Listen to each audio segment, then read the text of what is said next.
Good afternoon. Welcome to the 8th of our 9-part series on emergency planning. Today's section will focus on the nursing home incident command system.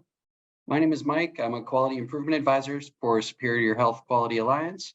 I'll be facilitating today's call along with my Superior Health colleagues, Christy, Penny, Allie, and Katie. Before I introduce our speakers for today's call, I want to take this time to review a few housekeeping items. We'll post the slide deck several times in the chat box for your convenience. Please feel free to add any questions or comments you have in the chat. We'll monitor the chat until the end and then take questions then. The series is being recorded and will be available on the Superior Health YouTube channel in about 2 weeks. This way you and your team can access the recordings on demand when it's convenient for you. We'll post an evaluation link at the end of today's call. We'd really appreciate it if you take a few minutes and complete that for us. We use the evaluations to improve calls and to determine if there are any other topics you might find useful. So at this time, I'd like to introduce our speakers, Brian Kazmarski and Amy Woolman-Nezeth. Welcome, Brian and Amy.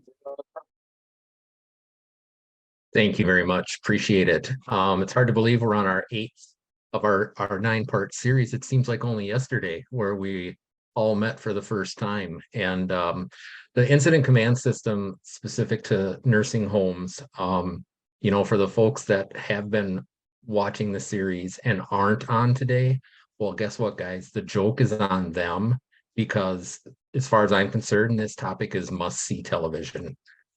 So buckle in. It should be a fun ride. We're going to talk about the features of the nursing home incident command system and what sets it apart from the other forms of the incident command system that are out there. We'll talk about roles and responsibilities, and then we'll talk about some additional resources that will help you and your staff become more familiar and comfortable with the incident command system. Next slide, please.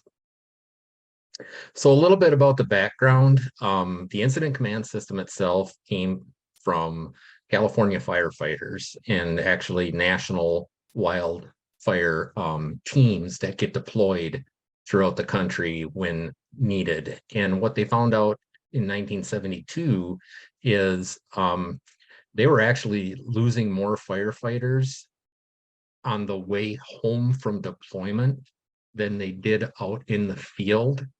And that taught the responders that they needed to have protocols in place, not only to be able to organize and categorize where people are out in the field, because again, consider a wildfire, that's a very large geographical area. So you need to make sure that you're aware of where your resources are. But one of the things that they found that was happening is once people were deployed and then demobilized, i.e. sent back home, they didn't have precautions in place to ensure that, in theory, these responders were recovered enough to safely make the trip home. And they found out that they were actually losing people to accidents. They're falling asleep on the drive home, so on and so forth. So born out of all of those lessons was the incident command system. 9/11, of course, came, and all of the lessons learned and after action reports show opportunities where the incident command system was used, but overall there were more incidences where the incident command system was not implemented. And lessons learned basically taught us that we could have had a more efficient response. Of course, we can always do things better, but they definitely identified some gaps. A couple of years after that, the president at the time implemented 15 Homeland Security presidential directives. The incident command systems and NHIMS, the National Incident Management System, came out of HSPD 5. So that is the governing document of why, if you are involved in emergency preparedness and or response, you are required to utilize the incident command system. Katrina, of course, was another large-scale incident that taught us more valuable lessons about circumstances where jurisdictions utilized the incident command system and had overall a very efficient response, and unfortunately opportunities where jurisdictions did not implement the incident command system and the results weren't as positive. In 2006, hospitals created I should say they modified the original incident command system to make it more specific for the discipline of hospitals. And in 2010, the same concept applied to the nursing home incident command system. Long story short, the different versions that are out there are all based off of the foundational original incident command system. Next slide. So again, the language of requires, strongly encourages, what Amy and I have seen over the years in different regulations and requirements, what starts out as encourage usually turns into strongly encourage, and then eventually it turns into a requirement. So if you happen to be under the guise of one of the disciplines that is strongly encouraged, there's a pretty good chance that that requirement is going to be implemented eventually. So the overseer of this, the National Incident Management System, at least for the disciplines that we're talking about today, is ASPR, the Assistant Secretary for Preparedness and Response. And then, of course, underneath that, and in conjunction with the Centers for Medicare and Medicaid Services, or CMS. Next slide. So why the Nursing Home Incident Command System? So the concept of the incident command system, again, think of it as a tool. It is a tool for planning, it is a tool for response, and it is a tool for recovery for both planned and unplanned events. Okay. Many of you may be Green Bay Packers fans. Home football games at Lambeau Field are managed utilizing the incident command system. So this tool can be used and is utilized for large-scale planned events because it is such a good organizational management structure. So some of the tenets, some of the features of this system, logical management structure and chain of command. We all know that communications are the first thing that's going to break down in a response. Clearly having delineated roles and responsibilities and who you report to helps to mitigate those breakdowns in communication. Defined responsibilities and clear reporting structures, clear reporting channels. Again, that gets into communication modalities, common nomenclature. So you guys might be used to the terminology director of nursing or charge nurse or administrator. That's during your day-to-day operations. That simply transfers into the quote incident commander when you have some type of a response to an incident. And again, it doesn't necessarily change that person's roles and responsibilities. It provides a common nomenclature so that if you happen to have outside partners that are coming in, they're going to be able to say, who is your incident commander? And everybody's going to know who that individual is, as opposed to using your day-to-day terminology.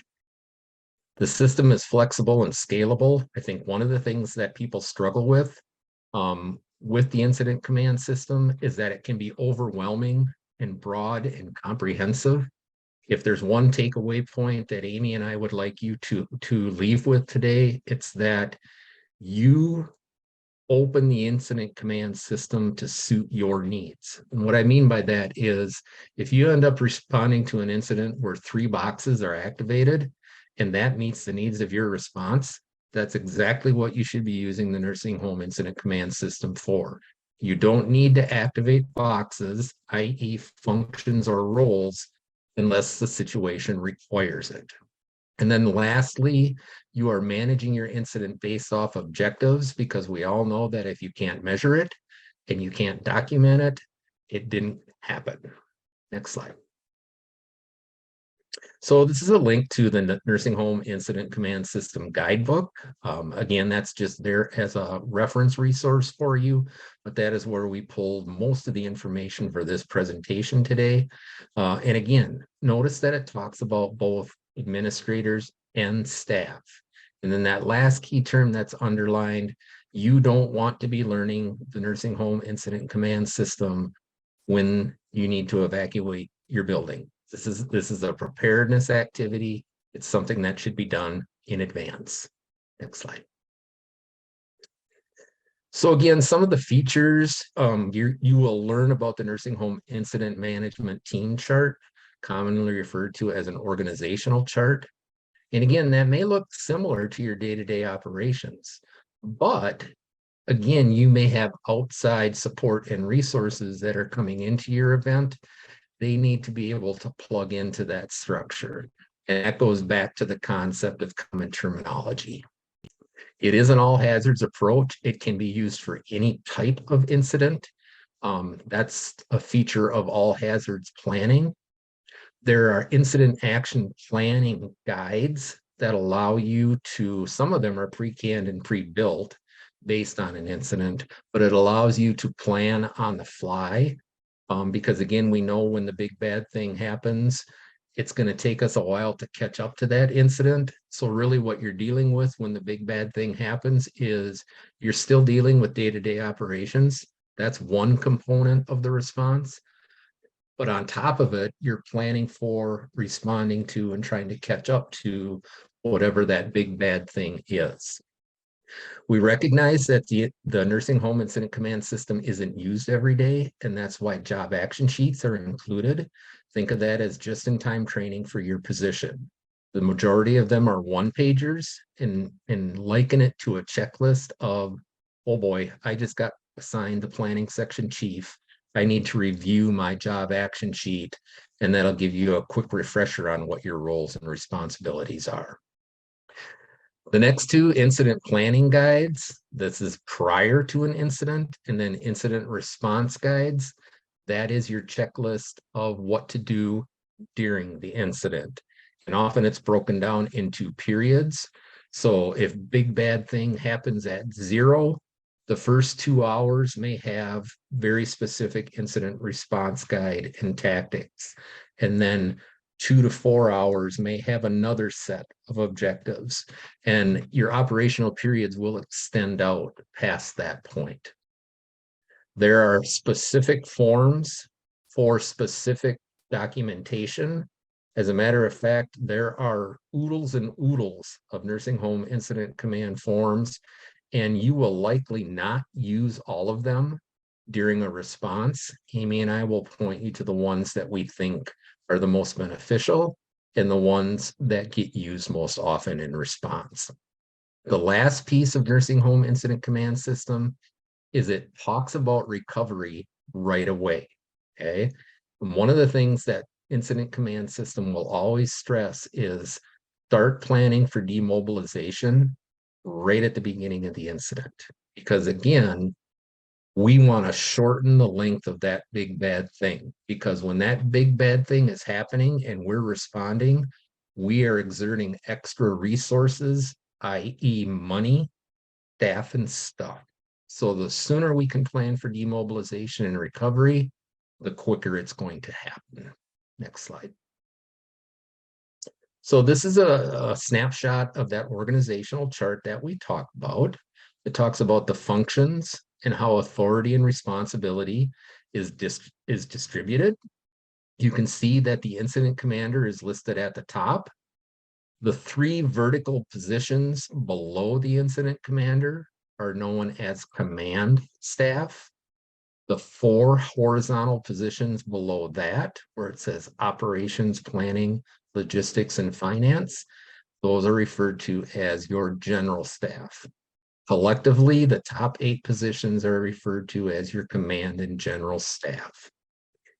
In terms of color coding, you can see that command has been allocated the color white. Operations are usually identified in red, planning in blue, logistics in orange, finance admin in green. That can be done on documents. It can be done on name tag, but it also can be done on what are known as ICS vests, little vests that teams wear that identifies what unit they're in and what their responsibilities are. So it's just a way of easily identifying who the responders are in an incident and what particular area that they're working in. The incident commander is the only position that will be activated for every incident. Okay, they are the top dog. They maintain overall management of the incident. They will set initial incident objectives and priorities, and typically then they will delegate that role out to the planning section. Notice I said delegate. One of the best skill sets that your incident commander can have is not necessarily being the most knowledgeable, but they need to have the ability to see big picture, and they need to have the ability to delegate. They also devise and approve strategies, and they are overall responsible for ensuring that the big bad thing is taken care of. Next slide, please. So here's that command staff that I talked about. Your public information officer, Amy will get into a little bit more of what each of these functions do. Your liaison officer, people get very confused on what the liaison officer does. What does it mean to liaison? Well, you're sort of the intermediary. You're the communicator between your agency and other responders, other responding agencies that may be assisting you during the response. The safety officer is just that. They are concerned with the overall safety, and I'm going to be very specific on this one. They are concerned about the safety of the responders. They are not necessarily concerned about the people that have been impacted or your residents or clients. They are focused on the responders and their safety. And then lastly, you can see that there's a box called medical technical specialists. And on the right-hand side are just an example of some of the different types of what we call SMEs, subject matter experts, that could be brought in, again, based on the needs of the response. Next slide.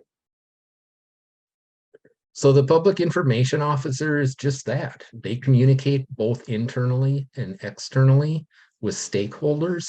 And we even break it down further. They need to have good skill sets of being able to let staff know what's happening, patients know what's happening, visitors and family know what's happening, and media what's happening. And if you haven't practiced the role of public information officer, what you tell each of those groups will not be the same. There will be slight differences between the target audiences that you're giving information to. They will work very closely with the incident commander on approval of messages and information that goes out.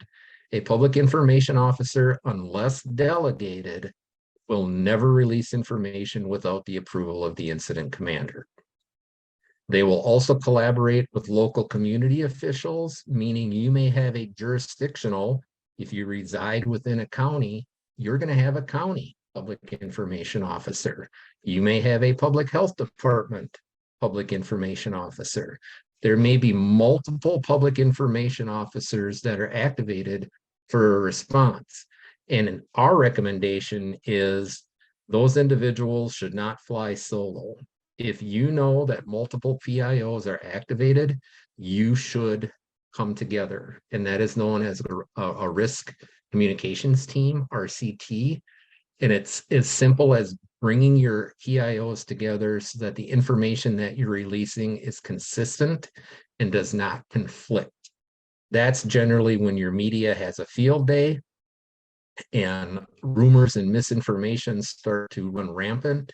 It's when messaging is coming out and it is conflicting with other messaging that is relevant to the same event. Again, we talked about it, approval, and then again, who they report to. Next slide. Safety officer. Safety officer, again, staff, patients, and visitors with a priority of focusing on responders. They monitor and have authority over the safety of the rescue operations. There are two incident command positions that can halt operations. They can say, boom, stop. And that is the incident commander and the safety officer. And obviously that makes sense because if the safety officer is observing something that they think could be a hazard or a threat, they have that power to stop operations. They will convene with the command and general staff. They will mitigate whatever they feel that safety threat was, and they will resume operations after that. They actually have a form that they use as they walk through the site of the response that has them identify potential safety threats. Next slide, please. The liaison officer, again, the command center or your internal emergency operations center, they are the contact for supporting agencies and organizations. So let's say that you have a VOAD, that's a voluntary organization active in disaster. Really good example would be the Red Cross. Let's say that the Red Cross reaches out to you, or you need to reach out to the Red Cross because of the incident. That is a function that the liaison officer would carry out. They're going to look at the needs and make requests for assistance based on what those needs are. And again, their direct report is to the incident commander. Next slide. All of your technical specialists, again, sometimes these are referred to as SMEs. You'll actually see incident command box that says SME in it. It's the same concept as your medical director and or your technical specialists. Their job is to advise the incident commander or the section that they're working with on whatever their area of expertise is. They may be assigned as a technical advisor within the command center. And again, they're providing guidance, recommendations to the incident command based on what the scenario is. And again, I emphasize providing recommendations and guidance. The incident commander is the one that's ultimately going to make the decision. They may be assigned to advise and oversee specific functions of operations, especially those that would pose the greatest health and or medical risk. So for example, if we had to evacuate fragile populations, those that would be considered the most vulnerable, that may be a place where your medical or technical advisor spends a lot of their time. Another good example is identified on the screen here. An infection preventionist might be helping to manage or oversee some type of an infectious disease outbreak within your facility. And again, they're a direct report to the incident commander. Next slide. So this is where I get to take over, I think, Brian. Yeah, that's correct. So Brian's done a great job of explaining the command staff and the specific roles and responsibilities for those people or those roles. And what we want you to be thinking about as we go through this is who makes sense to fill those command staff roles. And we're going to talk a little bit at the end here about the fact that overnight you might not have a lot of bodies in your actual building in terms of staff, but who would you be calling in, or who would assume incident command until someone else could arrive? Those are the kinds of things you need to think about. And we also don't recommend that you actually put names, but you want to put a role, because we know that there's turnover. And by the time that you get all the chart filled out with the people that you think would be there and their phone numbers, that's going to turn over. So maybe your administrator becomes the incident commander, or your director of nursing, or maybe your director of nursing becomes the operations section chief. So think about it in terms of role, in terms of or versus a specific person.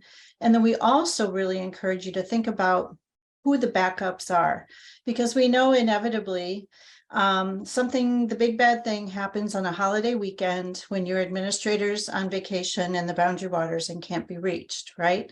So who is your backup, or who is a sister facility that can step in, their administrator, to assist in this role?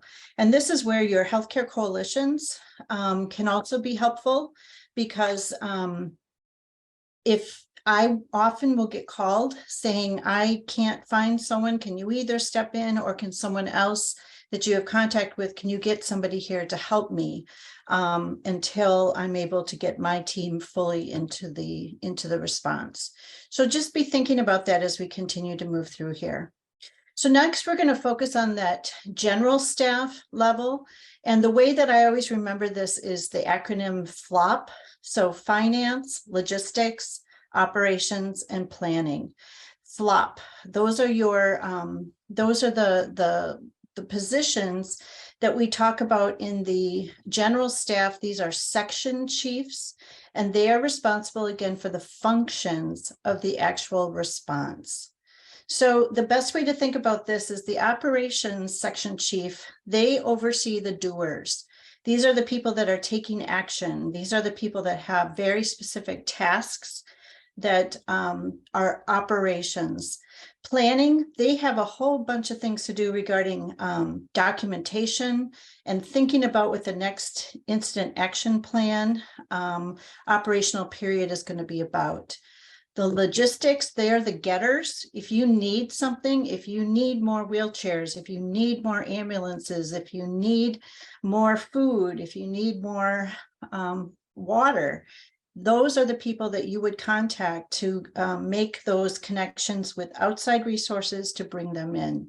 And then finally, there's the finance and administration section that we refer to as the supporters. And now we're going to go through what more specifically what each section does. So again, this is just another way of looking at that picture. We're going to be focusing first on the operations section chief. Now, in total, there are many, many, many boxes and roles that can be activated for any level of incident command, whether it's firefighting, hospital, or nursing home. So we're just going to give a few examples of positions that may fall under each of these sections. But when you go to the actual nursing home incident command guidebook, you will see the full pre-identified position list along with those job action sheets, etc. So as Brian said, there's actually 87 pre-identified positions. And I'm quite confident that on any given day, none of you have 87 staff members in the building who would be able to assume some of these roles. And that's where we talk again about flexibility and scalability. So if the incident can be managed with these 8 positions or 12 positions, then that's what we're going to go for. So let's talk a little bit about operations section chief. Again, they're the doers. They're the ones that do stuff. And they're going to develop and figure out what the tactical response needs to be. We need to move all the patients out of wing A and move them to wing B. We need to evacuate wing A, and we need to keep track of where we're going to put them and figure out how we're going to get them moved there. And then we're going to actually move them. So they develop the operations, they decide where those tactical resources are going to go, and then they carry out that mission for that particular operational period and what those goals and tasks have been identified as for the incident action plan. It is a section chief, so an operations section chief, and this is often the largest section to coordinate. So again, house supervisors, directors of nursing, those are really good people to put into this role because they have an operational knowledge base from which to draw during this type of an event. So just as again, as an example, under the operations section chief, they're going to have people that are going to be reporting up to them. So the span of control that we usually try to talk about here is 3 to 7 positions, ideally 5, but no more than 5 people are reporting to any given supervisor. So just as an example, the operations section chief might say, I can't manage this by myself, so I'm going to identify someone to manage my residents. Someone's going to be managing my infrastructure, and somebody is going to be thinking about how are we going to keep our business open and continue to provide the care that we need to provide at the level of care that we need to provide. So those would be 3 different people, but all 3 of them are going to have very specific tasks within that scope of work or that job action sheet. And then they will be reporting directly up to the operations section chief. And then the operations section chief ultimately will be reporting up to the incident commander. So One of the strategies that Brian, I think we'll touch on a little bit later, is how often do you hold your briefings? You want to make sure everybody's on the same page, but then you also want to give them the opportunity to go do what they need to do for their operational period, and then come back and report so that they can revise and change what the next tasks need to be for the next operational period. So again, this is just an example. When you open up that nursing home incident command guidebook, you will see that there are many, many positions listed under the operations sections chief, and you would only activate the positions that you need for your particular response. So just another example of what would be under the resident branch director. Again, your job would be to provide the continuity of services for your residents, making sure that anybody that's injured is getting cared for. If you're evacuating, making sure you have the proper equipment, et cetera, et cetera. There could be things like admission or discharge, tracking. If you're evacuating, where are the residents going? You need to know where they are, because that is something that you're going to be asked by family members and loved ones and providers. And so somebody has to keep track of that. Just providing clinical care, medical records, and making sure that they're doing okay. So that's a lot for one person to manage, right? So the resident branch director may say, I really need 3 more or 4 more people under me, if possible, to manage each of these tasks. Okay, and so for example, your resident branch director then could have 1 person or 2 or 3 people under each of these. So think about who would be best for medical records. Probably someone that already handles medical records within your facility.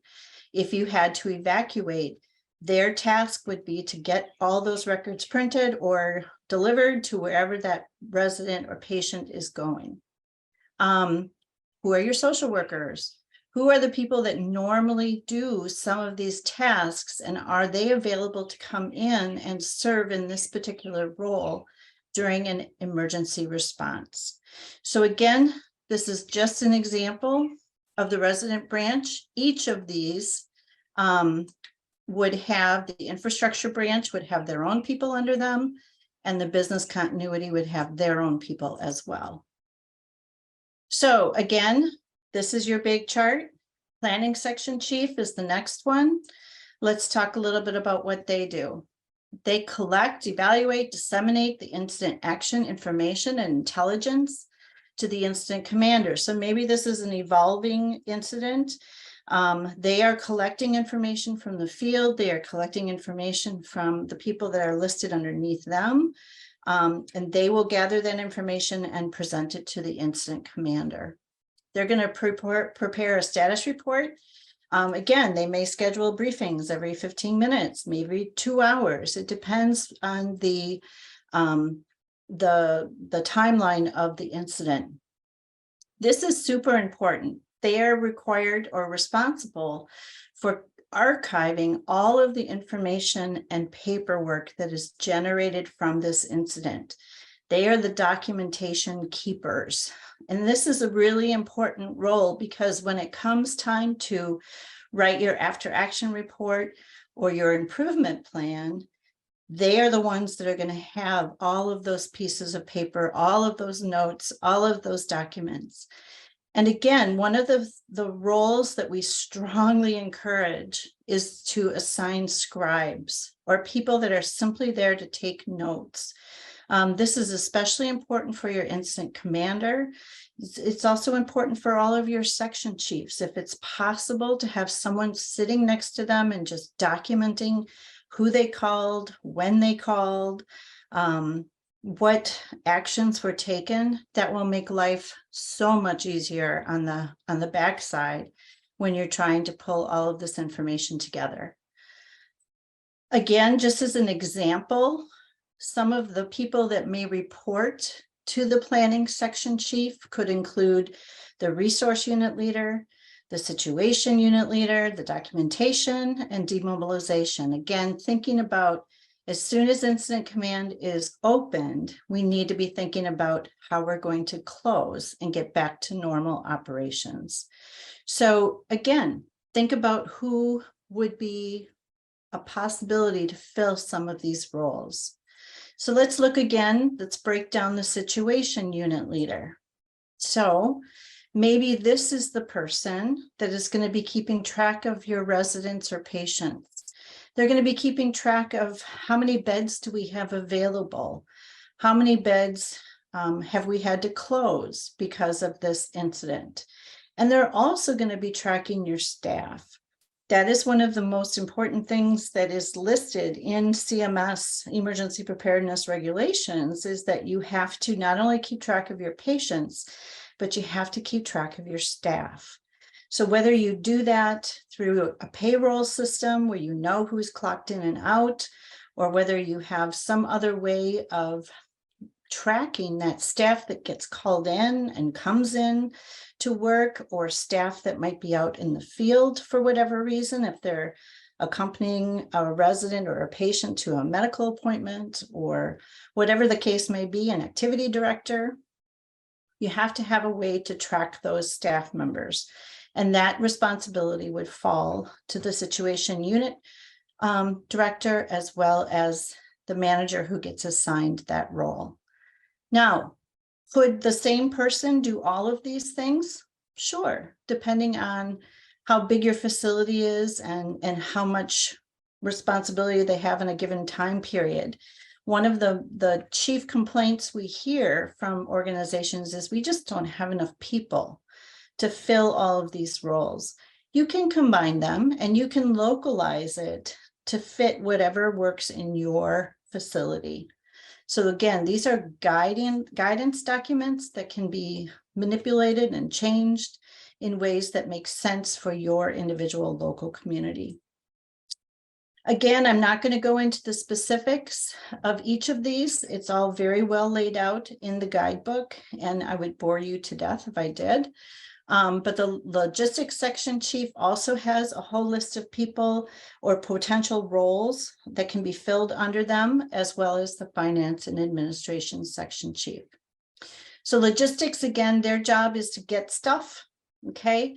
Think about the memorandums of understanding that you have with a transportation company, with a vendor of home oxygen or your pharmaceuticals. That person in the logistics section is going to be pulling out those memorandums of understanding, those handshake agreements, and then trying to activate them in the really bad time if that is what's needed. They may also have to be thinking about emergency contracting. If you can't go with your first choice of a vendor, then who is your second choice? And they may be spending a lot of time on the phone trying to figure out who that is, or to be calling their additional external resources, their county support, their healthcare coalition, whatever community you're part of, your tribal community, to identify, locate, and acquire those resources. So they are going to work a lot with that liaison officer, because the liaison officer may be the person who's actually making those phone calls to the Emergency Operations Center or to other external resources. And then finance and administration, this is really the support function. Somebody has to keep track of what's been purchased as a result of this emergency. And I'll give you an example. When we had the Barron Rusk County tornado and we opened a volunteer reception center, one of the things that we identified very quickly that we needed was a photocopier. We needed to be able to make copies for all of our volunteers to make sure they had the safety information. Nobody had one in the location that we were at. So we had to go to the finance and administrative people in the Emergency Operations Center at the county and say, hey, we need to buy a photocopier. And they're like, okay. And they signed it off and made the arrangements, and it was delivered 2 hours later. So those are the kinds of things that they can do for you. It has to be someone who has the ability to make purchases or make money available through the incident commander for those purchases. The other thing is, think about if you have staff working overtime, if you have staff coming in for any other reason, that has to be made right, and made whole after the event. So if you have to keep track of who were those people, how many extra hours did they work? As Brian put in the chat, staff time counts as a cost incurred during an emergency response. And depending on the incident, depending on how big the incident is, potentially there may be some additional grant funding or additional reimbursement that comes from county, state, or federal authorities. But if you don't have your costs documented, you can't go back and create them. So again, that's a lesson learned from people who were expecting to get reimbursed and they did not, because they did not have the proper documentation. So somebody has to be keeping track, and it can be as simple as a piece of paper and a pen where people are signing in and out. When we use the volunteer reception center, that's exactly what we did the first time around before we got an electronic system, was you just have people sign in and out, date and time, and then we can calculate those hours and convert them into reimbursable expenses. So super important role, one that sometimes gets forgotten. And so make sure you have this identified in your incident command chart. All right, is this you, Brian? Yes, it is. Okay. Thanks, Amy. So some general guidance on how to build that team. If this is something that's new to you or something that you're in the early stages of building, again, an incident always starts small. It tends to expand, and then it has that normal bell-shaped curve. Your response structure is going to mimic that. So when the incident starts, you may only have one box activated, and that's the incident commander. And that individual is going to, either through forecasting or just an awareness of this is going to be a big event, they're going to expand that organizational structure to meet the needs of the expanding incident. Okay. Also, it depends on the amount of local resources that you have. Again, it always boils down to staff and stuff. If you simply don't have the manpower and or the other resources to activate all of the boxes that we've been talking about, it doesn't mean that those functions go away. It means that they go upwards to where there are bodies in the box. So as Amy mentioned, that planning section chief may have 4 or 5 typical boxes or functions underneath them, but if they don't have anybody underneath them, they themselves become responsible for those functions. Okay, so just keep that in mind as well. The other piece to keep in mind is those special response needs. Remember, you may not have a subject matter expert in your building specific to the needs of whatever that response is. So be able to reach out to your local emergency management director, your jurisdictional emergency management director, or your regional emergency management director. They may not be the subject matter expert either, but they're going to know who is, and they're going to be able to make that connection for you. Next slide. So again, certain management functions are they're must-haves. Okay. Again, evaluating the incident and the problem. Okay, that's called an assessment. Sometimes it's known as a sit rep or a situation report. It's that down and dirty of what has happened, what have we done so far, and what do we think we need to do in the immediate operational periods. Then that initial operational period, what are we going to do to address the problem? That's building your objectives, building your incident action plan. Then you're going to assign your resources to them, again, staff and stuff, and you're going to evaluate, you're going to monitor. That's what the incident commander does once that operational period has started. They're simply watching to make sure that things are being executed the way that they envision them being executed. And if not, they tweak, they modify. It's okay to do that during an operational period. But managing by objectives is really, really important, because think of an outgoing incident commander briefing an incoming incident commander. If you didn't have documentation and measurable objectives of here's where we're at right now, it's going to be very difficult for that incoming incident commander to assume a smooth transfer of command and be able to continue down that path. Again, if that IAP isn't there and that written documentation isn't there. Next slide. So again, it starts with incident commander. You truly don't know who that individual may be. Maybe it's your custodian during the overnight shift who notices that there is something wrong with the physical structure. That individual, for a short period of time, may be the incident commander. They're the only ones that at this point know that something is wrong. Then when they report it up the food chain, so to speak, they would transfer command over to the person who would have that delegated authority. And again, your section chiefs, just as Amy identified, point open boxes as you are able, as the situation warrants, and as the resources that you have allow you to do. And again, remember, we don't expect all of you to be experts on this. This is why you have incident planning guides that are done in advance. It's also why you have on-the-fly job action sheets. You are expected to provide just-in-time training when an activation occurs. That's part of the process. So again, don't feel like, oh my goodness, I had this training 3 years ago. I don't remember all the steps for the logistics section chief. That's okay. There's a job action sheet that's going to walk you through that process. Next slide.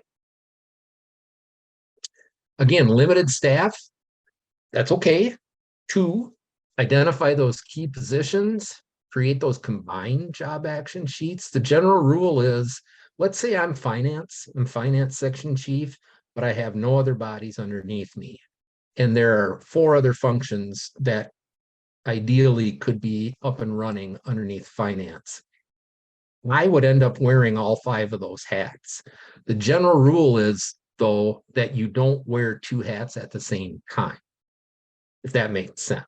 So I'm gonna carry out my primary function, and if I have to switch to one of those other sub functions, I'm gonna take that hat off and I'm gonna put the hat on of whatever that subgroup is. That's just a general rule of thumb. And then keep in mind that the only role that must be activated is the incident commander. If it were me and I had limited staff, and we all know that everybody has limited staff today, I would activate 3 positions early on in an incident. I would activate an incident commander, I would activate a safety officer, and I would activate a scribe. I think those are the 3 most important positions, especially early on. And then if you need to build your operations around that, you would expand out accordingly. Next slide. This is just a snapshot of some of the tools and resources in the nursing home incident command system guide. There are other job action sheets that look very familiar for hospital incident command system, general incident command system. Again, they're there as a tool and a resource. You can modify them to suit the needs of your facility. Next slide, please. These are those incident response guides that we talked about. Really what an incident response guide is, it's part of your emergency preparedness plan, but it's specific to certain incidents. So for example, if you have a shelter in place call or order, there's an incident response guide that's already pre-built, and it's going to walk you through that process. So we talk about planning for all hazards, but these incident response guides are sort of these are the most likely or most common things that are probably going to happen. So we're going to have preloaded plans and operational checklists and objectives for them, because these are the ones that we're most likely going to face. Next slide. Again, just a snapshot of an incident planning guide. Really what we try to teach people is, this is your operational checklist. Step 1, carry out, check. Step 2, carry it out, check. And it's going to walk you through not just the obvious pieces of whatever that response tactic would be, but some of the things that if you didn't have that resource in front of you might fall through the cracks. And then you can see that there are other resources here along with the nursing home incident command system. He asks for Tracy topic collection, talks about incident management, and then the listing of FEMA courses. This is through their Emergency Management Institute. This is an online training repository. And we always recommend at least Incident Command System 100 and 700. And you can see that they're both listed there. If you have the ability and you're a command and general staff, one of the top 8 positions, we recommend 1, 2, 7, and 8. But as a general rule, all staff should have 1 and 7. Next slide. And that is it for the formal part of the training. Amy, do you have anything in closing? Otherwise, we'll kick it back over to the Superior Health folks to see if there's any questions.